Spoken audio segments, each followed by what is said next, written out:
جب میں نے ایک فیصلہ کیا ہے وہ یہ کہ میں اس سال حج پہ نہیں جا رہا.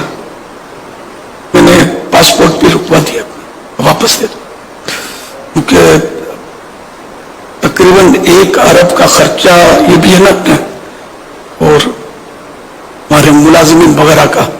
میں نے اپنے جو جنہوں نے مجھے پیسے دیے ان کو بھی میں نے دینے ہیں, اپنے اس مہربان کو بھی پیغام دیا ہے.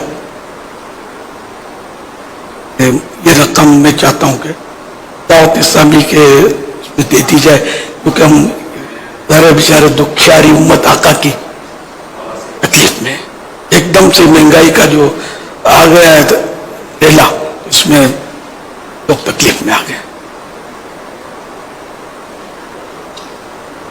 ہو گیا دھک سے کلیجا میرا, آئے رخصت کی سنانے.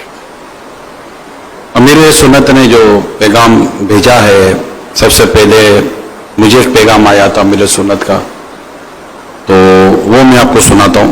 اس کے بعد پھر ایک اور پیغام امیر سنت کا آیا, وہ میں آپ کو سناتا ہوں.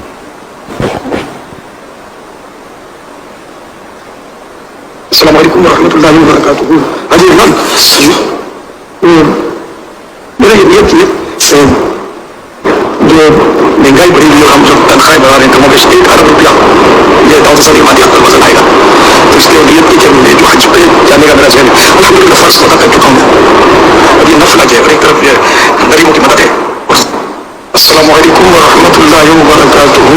حاجی امام, میرا یہ نیت کی ہے جو مہنگائی بڑھی ہوئی اور ہم جو تنخواہیں بڑھا رہے ہیں کم و بیش 1 ارب روپیہ یہ دعوت اسلامی مادیات پر وزن آئے گا, تو اس لیے نیت کی کہ میں جو حج پہ جانے کا میرا ذہن ہے الحمدللہ فرض تو ادا کر چکا ہوں میں.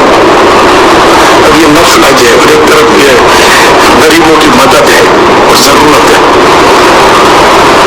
دینا نے کمر توڑ ڈالی ہے, تو میرا جو ہے نا پاسپورٹ جو گیا ہوا ہے وہ واپس مطلب لے لیں اور آپ کا بھی لے لیں. تو یہ رقم جو ہم مطلب جو دے رہے ہیں ان کو انشاءاللہ ہم ریکویسٹ کریں گے کہ یہ رقم ہم اس فنڈ میں ڈال دیتے ہیں مالیات میں اپنے, جو غریبوں کو جو بھی اپنے جو عجیب ہیں ان کے تنخواہیں بڑھا رہے ہیں اس میں انشاءاللہ میری نیت ہے کہ ہم یہ رقم ڈال دیتے ہیں. اور جنہوں نے ہمیں دینا ہے ان کو بھی میں انشاءاللہ ریکویسٹ کروں گا, اللہ کرے گا وہ منع نہیں کریں گے. اب ان کو جو پیغام گیا تھا وہ میں سنا دیتا ہوں آپ کو.